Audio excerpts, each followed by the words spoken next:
Hi, everyone. So there is a huge hype around AI today. I think you agree with that. And 2017 is a year where you have a mainstream magazine, Madame Figaro, and the cover is about AI.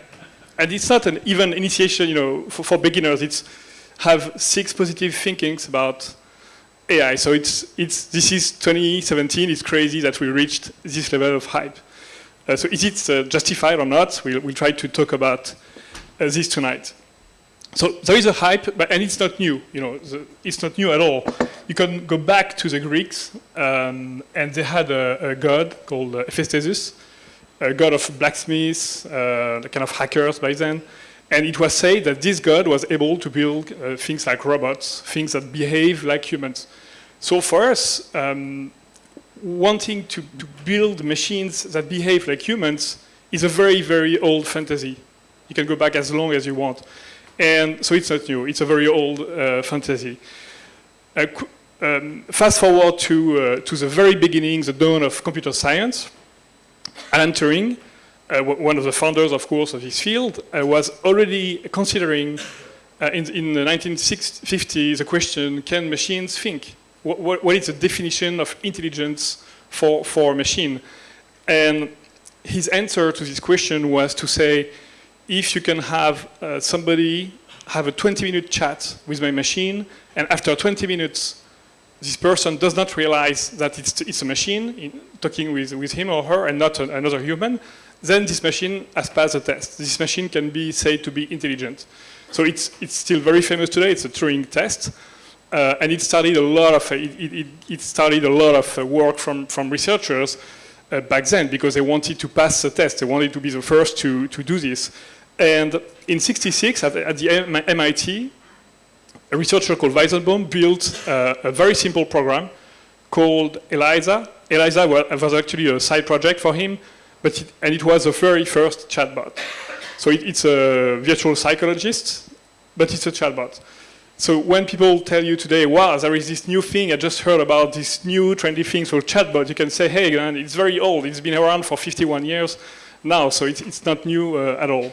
And ELIZA was very simple, but very impressive. Because as a psychologist, when he doesn't understand anymore, he could say something like, that's really interesting, tell me more about that, why do you feel this way? So easy way, like tricks to fall back on its feet. And just for the side story, I am here tonight because I fell in love a long time ago with Sibel, which is a granddaughter of ELIZA, the same technology. I met her online one night, and I found, wow, this is so cool. Let's work in this field. So people who noticed this thing were Hollywood, and very, very early, like this movie that you know probably, 2001: The Space Odyssey from Stanley Kubrick, '68, so 2 years after ELIZA, people start to put AIs in movies, in many, many movies. So here in this movie, the AI is HAL 9000. It's trying to kill the 2 astronauts because it thinks this mission will be more successful without them. So it tries to not open the door for Dave. These movies, these AIs in movies back then, most of them were very bad. Just try to kill humans. Very, very aggressive. Some of them were good, but all of them were really, really smart. It's what we call today artificial general intelligence, meaning an artificial intelligence that can think, adapt, learn new things, have its own intent. This is artificial general intelligence. And we have to realize that back then, in '68, people were convinced that in 20 years, maybe 30 years, they would get this in their daily life. They thought it was coming very soon, and they were very optimistic about that. And as you know, if you ever called an automatic call center, or if you have a voice command in your car, it didn't come. It didn't come, especially in the 80s and in the 90s. So we entered the AI winter for 20 years. A lot of funding was cut, a lot of research stopped. And I'm always joking that we are very advanced today in France in AI because when it stopped, we didn't know about it. So we continued to work at the CNRS underground with And when it came back, we were, oh, it's back, but we are advanced now because we didn't stop. So, joke put about, 5-6 years ago, it came back very strongly and very suddenly. Why? Because we changed the way to do AI. We stopped doing symbolic AI with rule engines, things like that, with actually rules. And we started to use machine learning. And if you're here tonight, you probably know what is machine learning, so I won't spend too much time on that. But just if you want a computer to do something, you have the traditional programming way. You give instructions. You tell it how to do it. Or with machine learning, you give examples without instructions, precise instructions, but you give examples, it's your data set, and you get what you want. If you want to convert temperatures from Fahrenheit to Celsius, it would be crazy to do machine learning because we know the formula, it's one line, it's easy. But for things like that, like tagging images with objects, we have to remember that people for 50 years tried to say why this set of pixels is a dog. It's very hard to say why this set of pixels is a dog. We know it's a dog, it's obvious for us. So this is the kind of problem where machine learning is really good. And it started with things like that to come back. So it went very fast these last 5 years. I tried to give you a few examples of what we are working on at Facebook Research.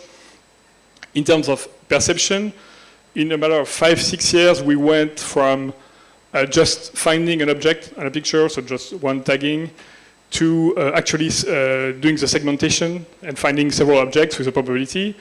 This year we do much more precise segmentation. We find small objects like the wine glass behind or the cup.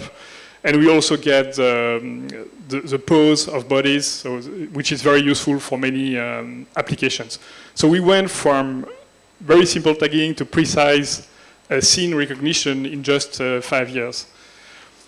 So you can do, it's useless, but it's nice to look at this. We can do this in real time on video. We can have objects disappearing because we know where they are and we can make this disappear. So I like this example. It's nice. In terms of understanding, again, 10 years ago, people just opened the champagne when they can find a dog on a picture. Now we ask much more from the models and we ask full explanation of what's on the picture. So this kind of model where the input is a picture, the output is a full text description of the scene is used at Facebook in production for blind people. When they get pictures in their feed, they can still know what's going on these pictures. So these are good examples, but beware because AI researchers are expert at cherry picking the right things that work well, the impressive stuff. And so for the matter of honesty tonight, I chose 2 other examples. And it has been explained before tonight, but in our data set, every time there is a plane and something like a road, it's a plane at the airport. Every single picture in the training set is like that. So the model has no way to guess that this is different. There is no common sense to prevent the model to making this mistake. And the model is super confident. We get this with 99% confidence, and the model is always confident. It's very hard to know when we don't know. This is one open research field. We work a lot on text. This is an example of a project called Dr. QA, where we feed the model with all Wikipedia at once, just text and pictures. And then we ask questions like how many people in Warsaw in 1933 spoke Polish? And we expect to get the answer 833 and 500. And unlike, there are question answering systems, but you need to structure the knowledge in a graph before. But here, we don't manually do that. We just put text as input and then ask questions. It might be very useful for instance, exploring contracts for insurance companies or banks, things like that. We work on prediction. Another example of something that's obvious for us but very hard. If I ask you what's going to happen to this ball, maybe half the room will say it will remain on the table, the other half will say it will fall on the floor. But if I ask my model, the model will say it will stay in the middle in the air. Why? Because it tries to minimize expected error, and so it doesn't want to make a decision between these two things. And there is no common sense to say it has to be this way or this way. It cannot be something in the middle. So it's very hard for us to get this kind of prediction where you need to make a strong decision between two scenarios and stick to your decision. To do that, we work on video. So we show video and then stop the video and ask the model to predict the next frames. It works well for a few frames, a few milliseconds, but don't expect it to, if you miss the end of the movie to complete the 5 last minutes, it's still very, very difficult to do that. We do that with physics as well. Children don't know any physics law of physics, but they can predict how these cubes will fall. And so we show millions of cubes that fall to the models. And we simulate these falls with physics engines, and then we try to train the model to feel how it will fall without knowing anything about physics. This is the picture below, and it works relatively well. And finally, another example on planning. We would like our models to be able to make long-term plans, to design some strategies. And to do that, we are building StarCraft agents. I don't know if you play StarCraft, but you need to plan resources, attack, defend. It's actually quite complex.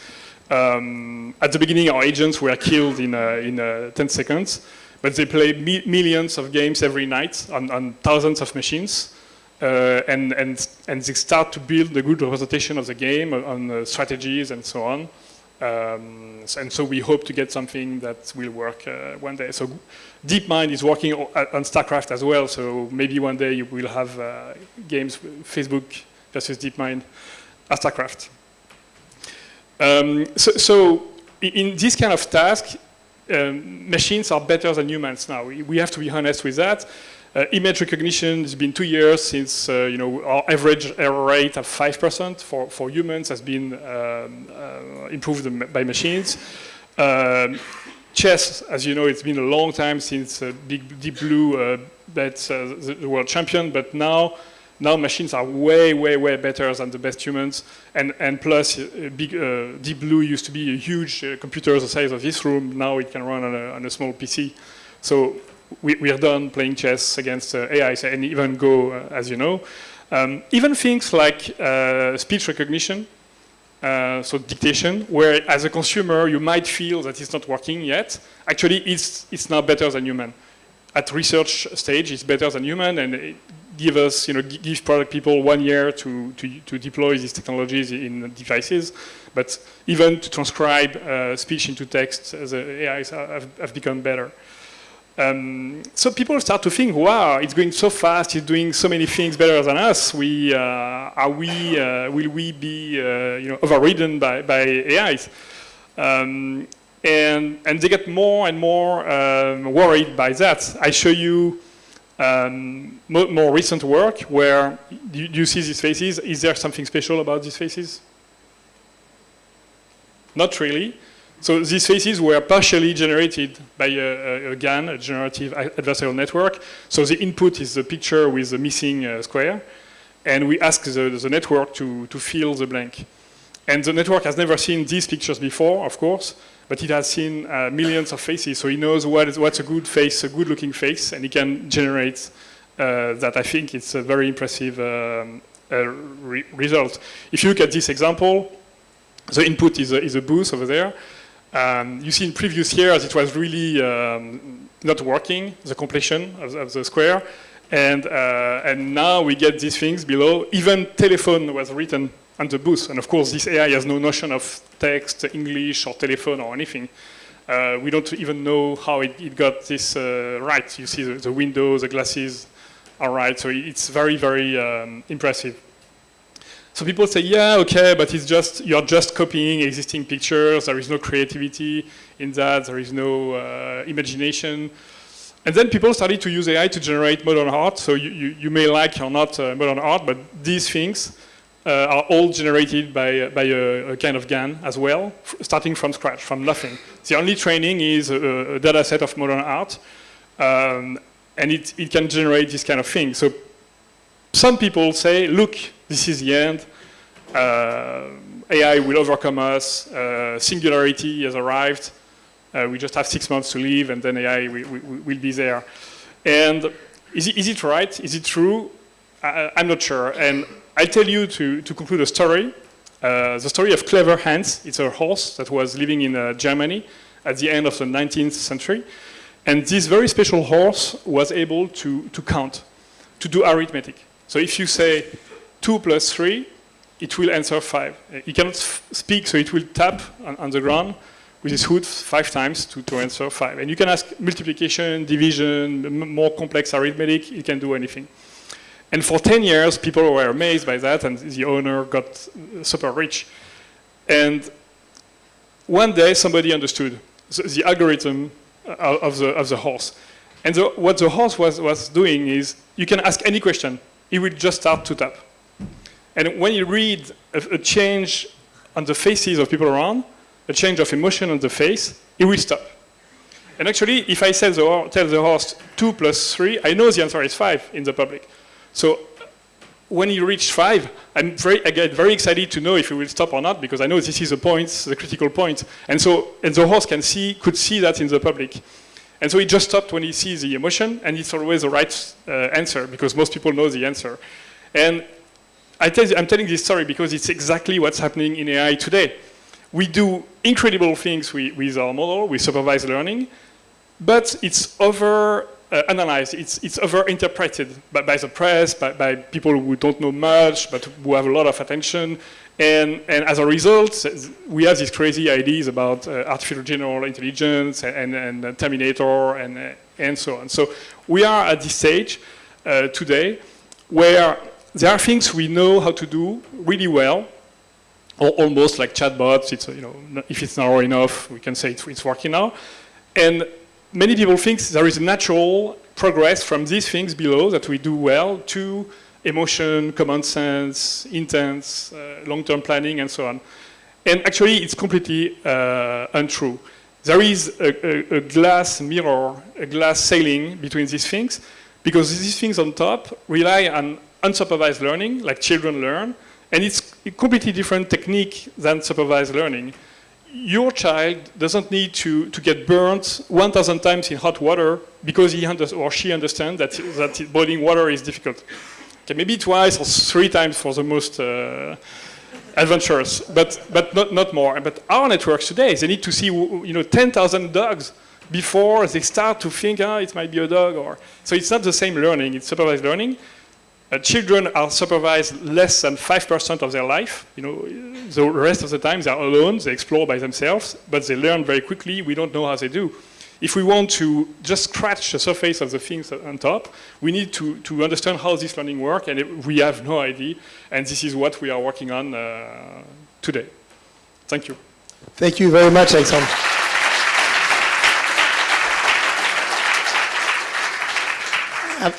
Absolutely fascinating. Turning the questions over to you, we're not announcing that, Alexandre, are you really here, or are you a computer projected image?